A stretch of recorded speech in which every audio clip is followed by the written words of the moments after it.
اعوذ باللہ من الشیطان الرجیم بسم اللہ الرحمن الرحیم وَلِلَّهِ مَا فِي السَّمَاوَاتِ وَمَا فِي الْأَرْضِ وَلَقَدْ وَصَّيْنَا الَّذِينَ أُوتُوا الْكِتَابَ مِنْ قَبْلِكُمْ وَإِيَّاكُمْ أَنِ اتَّقُوا اللَّهَ وَإِن تَكْفُرُوا فَإِنَّ لِلَّهِ مَا فِي السَّمَاوَاتِ وَمَا فِي الْأَرْضِ وَكَانَ اللَّهُ غَنِيًّا حَمِيدًا وَلِلَّهِ مَا فِي السَّمَاوَاتِ وَمَا فِي الْأَرْضِ وَكَفَى بِاللَّهِ وَكِيلًا إِن يَشَأْ يُذْهِبْكُمْ أَيُّهَا النَّاسُ وَيَأْتِ بِآخَرِينَ وَكَانَ اللَّهُ عَلَى ذَلِكَ قَدِيرًا من كان يريد ثواب الدنيا فعند الله ثواب الدنيا والآخرة وكان الله سميعا بصيرا۔ یہ خدا کے احکام ہیں، نہیں مانو گے تو اپنا ہی برا کرو گے، اس لیے کہ زمین اور آسمانوں میں جو کچھ ہے سب اللہ کا ہے۔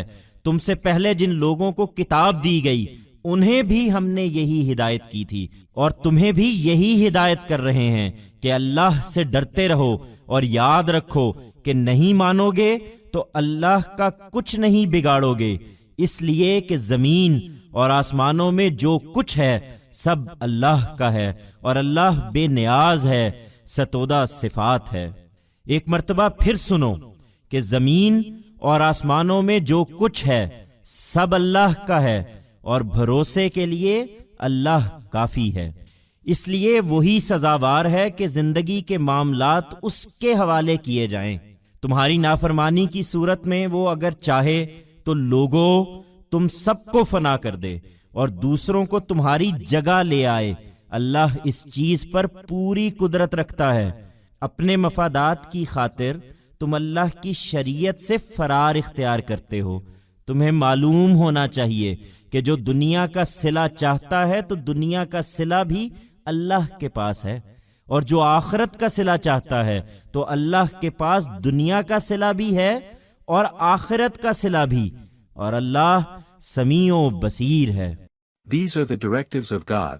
If you do not accept them, you will only harm yourself because, to God belongs all that is in the heavens and the earth.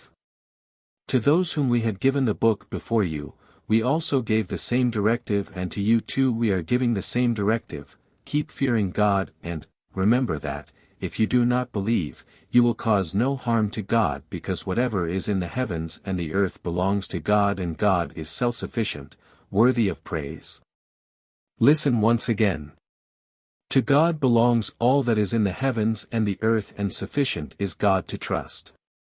For this reason, it is only He who deserves to be consigned all affairs of life. In case of your disobedience, if He wants, O people, He can destroy all of you and bring others in your place. God has all the power to do this. Because of your vested interests you try to evade the Sharia of God. You should know that, he who wants the reward of this world, it lies with God also, and he who wants the reward of the next world, then with God lies the reward of this world and of the next one as well, and God hears and sees all.